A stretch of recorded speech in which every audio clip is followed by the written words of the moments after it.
Oi, boa tarde. Eu me chamo Ana Calvo e eu vou apresentar aqui meu trabalho Análise Morfométrica da Bacia Hidrográfica do Rio Araguari, desenvolvido na disciplina de Nitrologia pela graduação em Engenharia Sanitária e Ambiental na UFSC.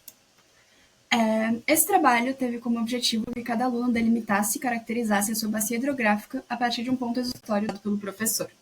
O meu ponto exutório foi da estação Desemboque, nas coordenadas citadas ali, e a bacia que eu delimitei e caracterizei a partir desse rio foi a partir desse exutório foi a do Rio Araguari. Dentro de objetivos mais específicos, eu tive que apresentar também uma análise morfométrica comparativa entre a delimitação automática e manual que foi feita dessa bacia, e também uma análise das mudanças no uso e cobertura da terra da minha área de estudo. Então, nesse vídeo, eu vou apresentar para vocês as correções que foram realizadas a partir da primeira visão do professor, também o meu processo de análise, passando pela delimitação da bacia, pelo cálculo dos parâmetros morfométricos e pela geração dos meus mapas temáticos, e também por uma breve conclusão. Aqui começamos pelas correções realizadas a partir da primeira correção do professor, e eu vou detalhar um pouco mais cada uma delas. A primeira foi sobre a tabela de resultados, que foram feitas algumas alterações a partir do Excel para melhorar a visualização dessa minha tabela. E essas alterações incluíram a escrita dos nomes completos e a distribuição melhor espacial de quanto espaço cada coluna utilizava. Também foi feita uma alteração do limiar, que o professor notou que talvez o limiar 500, que foi inicialmente utilizado, excedia um pouco o HydroRivers e acabou gerando ordem maior na classificação de estrada para automática do que para manual. Então, o limiar foi agora alterado para 1000 no QGIS, e a partir desse novo limiar puderam ser reclassificadas as ordem dos canais de Strahler, e isso foi feito, e a partir disso foi feito, então, o recálculo das leis de Orton. E, além desse recálculo, também foram feitas algumas breves alterações na estética da apresentação dessas leis, e também uma correção na quarta lei de Orton da bacia manual, que estava apresentando um resultado contrário do esperado, e tinha tido uma inversão de dados que eu alterei e consegui corrigir. Também foi feita uma alteração na imagem de comparação entre a camada do HydroRivers, que é a do manual, e a do limiar 1000, que é o String Segments da delimitação automática, tanto porque antes havia sido usado o limiar 500, então teve que ser alterado, quanto para gerar um maior contraste entre as cores e maior clareza na visualização.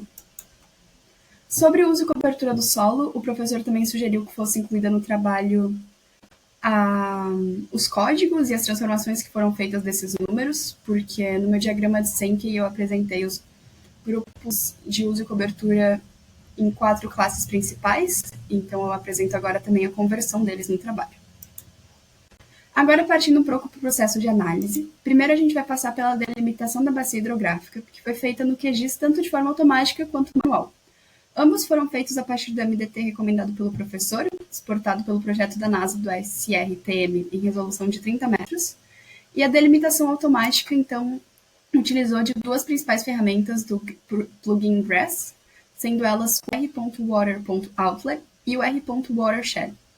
E dentro dessas a gente conseguiu gerar, então, algumas imagens com informações interessantes sobre a bacia, caracterizando o seu fluxo de água e conseguindo entender, assim, então, a sua geração em canais. Isso tudo feito de forma automática pelo QGIS. E aí, a partir disso, pela coordenada que foi citada ali no começo, foi gerada a bacia pelo Water Outlet. Agora, sobre a delimitação manual, ela também foi feita no QGIS, só que ela foi feita diretamente a partir das curvas de níveis geradas pelo MDT. E aí a delimitação foi feita manualmente, criando um vetor, e seguindo as áreas mais altas e contornando a bacia. Agora sobre o cálculo dos parâmetros morfométricos. Eles foram feitos a partir da delimitação de bacias tanto automáticas quanto manuais, transformando os arquivos... No caso, o arquivo manual já foi gerado em vetor, e para o arquivo automático ele foi transformado do matricial para o vetorial. E então aqui na tabela de atributos do vetor foi criado novas colunas de área e perímetro através da calculadora, e aí foram incluídas a fórmula para área e para perímetro daquele vetor.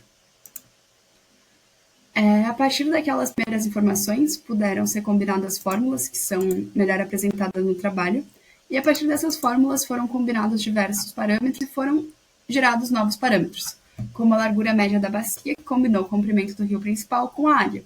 E aí, a partir dessa largura média da bacia, comparando ela com a área, se pôde gerar o fator de forma, e assim por diante. E aqui eu apresento alguns. Aqui, para o perfil do rio principal, foram exportados dados diretamente do QGIS, manipulados no Excel e plotados em gráfico.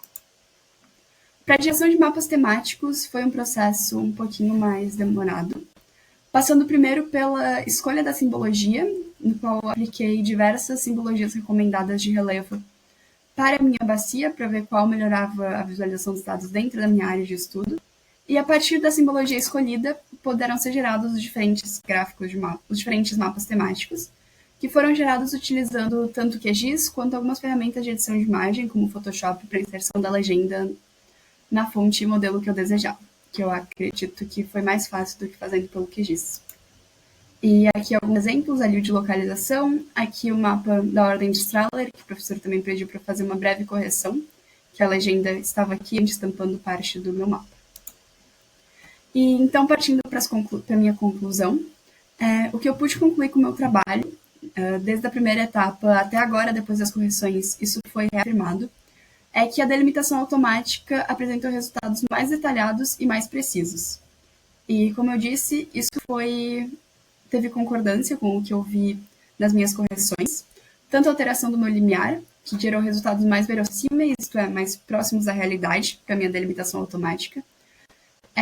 A correção das minhas leis de Orton permitiram um entendimento mais claro das dinâmicas quantitativas entre as ordens dos meus canais, e a melhor clareza na minha tabela de resultados também permitiu uma interpretação melhor desses resultados e entendimento da minha bacia. Muito obrigada.